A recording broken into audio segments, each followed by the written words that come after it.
मैं नहीं जानता, मुझे नहीं मालूम वो घटिया अल्फाज मेरे मुंह से किस तरह अदा हो गए। प्लीज मेरी मदद करें।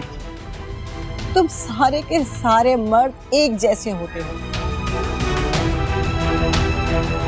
चाहे वो मेरे घर का मर्द हो या तुम्हारी क्लास का। आप क्या लें, आपको हक है, बल्कि सबको हक है, जिसको जो कहना है, जितना बुरा भला कहना है वो मुझे कह ले। मैं आपसे हाथ जोड़ के रिक्वेस्ट करता हूँ, मुझे मरियम का पता बता दे, मरियम कहाँ पर है प्लीज। मैं आपका ये एहसान जिंदगी भर नहीं भूलूंगा, प्लीज मुझे बता दे मरियम कहाँ है।